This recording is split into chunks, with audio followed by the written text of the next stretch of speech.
you're not going to hell for watching this video, all right? When I talk about satanic dark energy, I'm not fully talking about Satanism here. We're just scratching the surface of dark energy. Anytime you see people like, and again, because this energy can be used in a way that doesn't cross legal boundaries. But sometimes this energy does take you to cross legal boundaries, right? For example, let's just say what motivates you is lust, right? If lust is what motivates you, eventually that dark energy is going to lead you to criminality. That's usually how it goes, especially if you're somebody who has power. So today we're going to show you how to use dark energy in a positive way. Not too much of it, enough to propel you, but not too much of it. But there's a warning. There is a warning to this energy, people. And I'm going to tell you what. This type of energy has a tendency to self-sabotage you. What do I mean? Is that this energy tends to come back to you tenfold sometimes. If you go too far, you may create the wrong enemies. You may create people, you may get people who really don't like you, who you wouldn't want as enemies. So you have to be very careful with how you apply the concepts of this video. Because eventually, this strategy does lead to self-destruction. It does lead to you breaking your own boundaries. It does lead to you doing things that you usually wouldn't do. It does things for you to become someone who you would never thought you would have become. Dark energy will accelerate the manifestation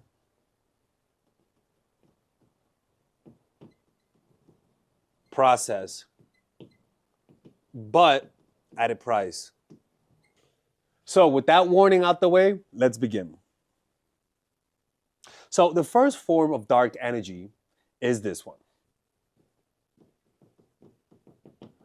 Wanting to prove people wrong. Now this form of dark energy does work, but the problem is that it keeps in you a certain level of resentment. It creates an us versus them dynamics, and eventually you're going to make enemies out of people that are not enemy. This becomes your automatic way of thinking, where you are not forgiving, full of resentment, and eventually that resentment will eat you up. But it is very, very good energy. It's actually the type of energy that gets you to work harder. It's the type of energy that gets you to beat the competition, right? Especially if you're really competitive and have a lot of sense of resentment and you're highly motivated. This can really give you the up in any type of competition. Now, the next form of energy is a sense of grandiosity and narcissism.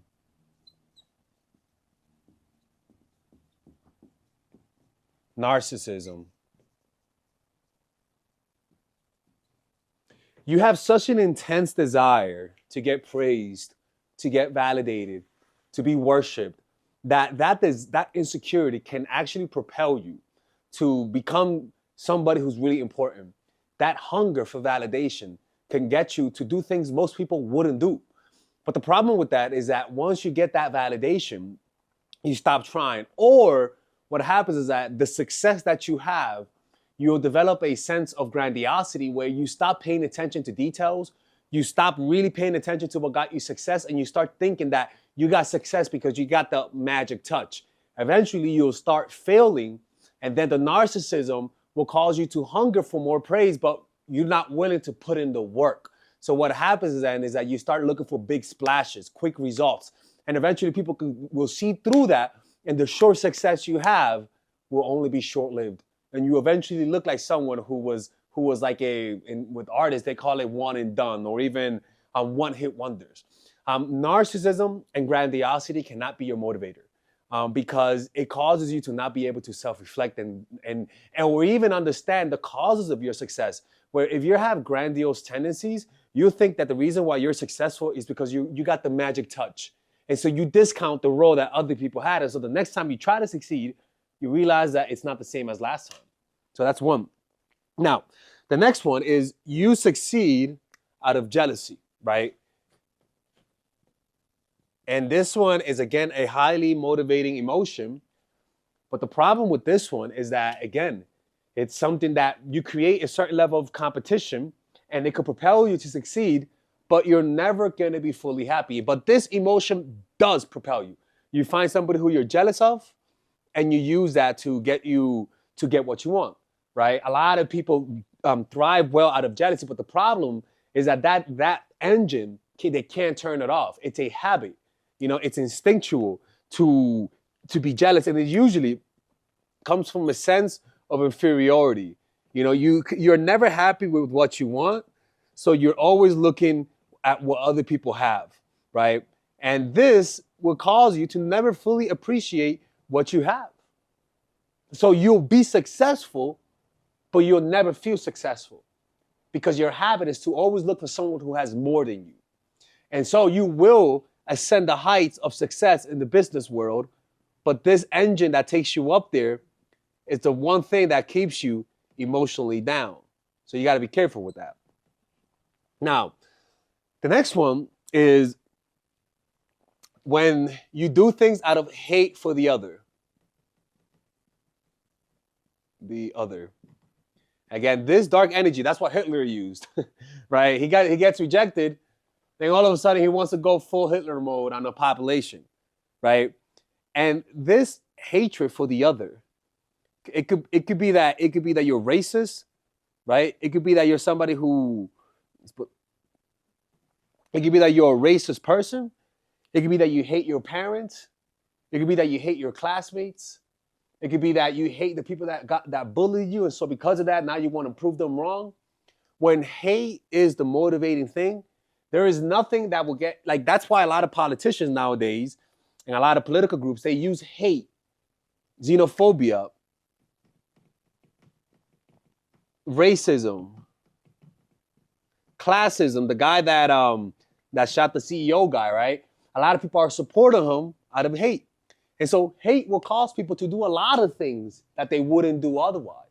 When you hate someone, you're more motivated. People legit use hate to get people to go and vote. So it's actually a motivating thing. And it's something that if hate is the thing that influences you, eventually you're going to create a war. Eventually that hate will consume you eventually, and the positives you gain will be diminished. I'm telling you. But again, if you could turn it on temporarily, like for example, Michael Jordan did this a lot, where he was always finding some form of motivation.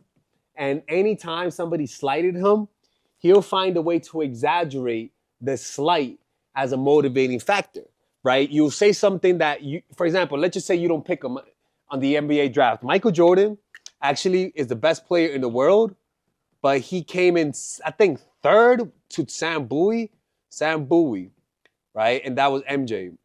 And I think the first one, I don't know who the first one was. I think it was Clyde Drexler, right? I think so. Anyways, he hated the Trailblazers, hated them. And so because of that, every time they played, he always played better. And the reason why he says is because he never forgot. Michael Jordan, I call him the bald menace with the Hitler mustache. Michael Jordan never forgets slights. And so if you offend him, he's always going to remember that, right? Michael Jordan then used the negatives of the past, the anger, the resentment, as a way to motivate him. Well, the problem with Jordan is that Jordan is just not a happy guy. I mean, we all know that. His competitive spirit, his narcissism, his grandiosity, his hate, his jealousy sometimes got him to become such a successful person, but eventually it isolated him, right? His success isolated him. He was too successful for his own good. And the problem with that is that you succeed, but you're at the mountaintop by yourself. And the problem with guys like that is that they need attention, but once you get too close, they get uncomfortable, right? So that's one form of dark energy. And again, I prefer to use this temporarily. Like for example, another form is making people regret losing you. Making people, all right, so I can see it, regret losing you. So this dark energy looks really good, especially if you're somebody that wants to go to the gym, right? Let's just say Lucifer wants to hit up the gym, right? And this is perfect energy for that. Reason being, because this keeps you motivated. This creates a sense of motivation for something that you care. And it's actually, look, I tell people, if you just got dumped, right, is a clavicle. If you just got dumped, use that motivation to hit the gym, right? Because when you use this as a motivation to hit the gym, you'll notice that you get way more results, right? And so because of that, whenever you feel slighted by someone, consciously use this strategy as a way to get yourself moving. Because even though it is negative, you gotta understand, these things will get you moving. And one of the things about depression is that whenever you feel depressed, you don't move that much. Sometimes it's okay to use dark energy as a start, as a way to move, seriously. But then what you want is create momentum with light energy. You want to wean yourself off of it. And for example, a lot of guys, I used to do pickup artistry, and a lot of guys started meditating as a way to get more confident around women so that they don't get nervous. And so it started off with a desire to get women. It started off with a desire to make up for lost time, right? And that is a form of dark energy. You're using negative emotions as a way to motivate you to take action. Nothing wrong with that. But then as I started meditating, I realized that I like this meditation and I want to be able to get good at this so that I can improve my emotional life, but also improve my dating life. And then I eventually started meditating for the sake of meditation. And now when I think about women, I don't think about it that way. Like the meditation changed me from within. And so you could see how you could use a dark energy, desire to get women, a desire to control women. And so you use meditation as a way. But then you don't stay in that mode. It's a great way to get started. For example, another example is greed. When money motivates you, a lot of people go to school, get a job because they want money. That's another form, right? But the problem is that a lot of people in their 30s will lose motivation with money. But you could use money as a way to get you started, right? And that's what I like about it, is that you could use it as a way to get you started. And so what you could do, for example, is that there's a myth about meditation, not a myth, a saying that this meditation teacher had a student. And he told the student, every time you meditate, I'm gonna give you $5, for example, right? Every time you meditate, I'm gonna give you $5 and then come here and I'm gonna give it to you. He started meditating. After the 5th day, he stopped coming to get the money. And the reason why is because he completely lost himself in meditation and didn't need the money anymore. And it's kind of like that, where you could use something. Maybe you want to get into spirituality, but you don't know how to get into it. So maybe you might say, you know what, I like women. Let me get into spirituality to meet some women. Something, you're lying to yourself. You may be lying to yourself, right? But you're doing it just to get started. And then now once you gain momentum, then you could readjust why you're doing it. But there's nothing wrong with using this as a beginner, as something to jumpstart you to take action. Just make sure that you don't stick to that all the time, right? That's when it becomes really toxic, when it becomes your only mode of transportation, your only mode of taking action. I like to use dark energy as my beginner, as like momentum started. And then I wean off of it as I'm moving. That's how I started working out, right? When I was younger, I wanted to get my ex-girl back. And it didn't work, but I still stuck to it because I found pleasure in working out. So dark satanic energy, you could go really deep into when you start doing fucking witchcraft. That if you do that shit, don't tell people you watch my channel, but if you stick to this, it's totally fine, okay? Anyways, hopefully you guys enjoyed this video. You see, we're not going to hell, people. Y'all still here. Satan, Lucifer, you haven't summoned him yet, so we're good, okay?